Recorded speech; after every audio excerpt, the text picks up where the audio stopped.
തന്റെ കുടുംബക്കാരോട് ജീവിക്കാൻ ആഗ്രഹമില്ലാഞ്ഞിട്ടല്ലോ, തന്റെ കുടുംബത്തിന്റെ പ്രയാസങ്ങൾ കാരണം തന്റെ കുടുംബത്തിന്റെ പട്ടിണി മാറ്റാണ് കടങ്ങൾ തീർക്കോ, സ്വന്തം കുടുംബത്തിന്റെ സമാധാനത്തിന് സന്തോഷത്തിന് വേണ്ടി പ്രവാസ ലോകത്ത് കഷ്ടപ്പെടുന്ന ഒരുപാട് പ്രവാസികളായ ചെറുപ്പക്കാരുണ്ട്, സഹോദരങ്ങളുണ്ട്. നമ്മുടെ സന്തോഷ നിമിഷങ്ങളെ അവരെ മറക്കാൻ പാടില്ല. ഒരു പെരുന്നാൾ വന്നാ കുടുംബത്തോടൊപ്പം ഒരുമിച്ചിരുന്ന് ഭക്ഷണം കഴിക്കാൻ, പ്രിയപ്പെട്ട മക്കളോടൊപ്പം ഇരുന്ന ഫോട്ടോ എടുക്കാൻ, പ്രിയപ്പെട്ട ഭാര്യയും മക്കളുമായി യാത്ര ചെയ്യാൻ ആഗ്രഹിക്കാത്ത പ്രവാസികളില്ല.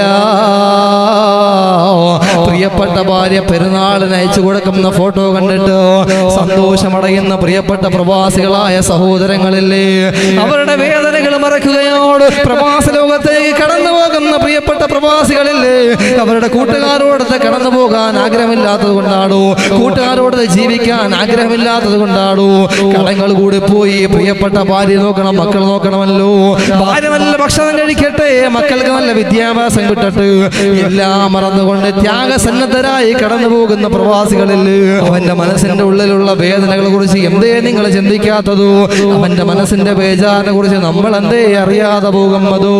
ദുആ ചെയ്യണം പെങ്ങളെ, അവർക്ക് വേണ്ടി ദുആ ചെയ്യാതെ നിസ്കാരപ്പായിൽ നിന്ന് എഴുന്നേക്കല്ല മോളെ. അവൻ കടന്നു പോകുന്നത് നിനക്ക് വേണ്ടിയിട്ടാ, അവൻ കഷ്ടപ്പെടുന്നത് നിനക്ക് വേണ്ടിയിട്ടാ. നല്ല ഭക്ഷണം പോലും ആ പാവപ്പെട്ടവൻ കഴിച്ചിട്ടുണ്ടാവില്ല. അവന്റെ ആഗ്രഹങ്ങൾ പോലും മറന്നുകൊണ്ട് നിനക്ക് വേണ്ടി സമ്പാദ്യങ്ങൾ ചിലവാക്കുമ്പോ മക്കളൊരു ആഗ്രഹം പറഞ്ഞ അത് കടം വാങ്ങിയിട്ടാണെങ്കിൽ പോലും ആ പാവപ്പെട്ടവന് സാധിച്ചു കൊടുക്കുന്നതോ അവന് കുടുംബത്തോടുള്ള പ്രതിബദ്ധത കൊണ്ടാ, അവന് കുടുംബത്തോടുള്ള സ്നേഹം കൊണ്ടാ. അതുകൊണ്ട് അവനെ പ്രയാസപ്പെടുത്തല്ലേ, അവനെ നൊമ്പരപ്പെടുത്തല്ലേ, അവന് വേദന ഉണ്ടാകുന്നൊരു വാക്ക് പോലും നീ പറയാൻ പാടില്ല.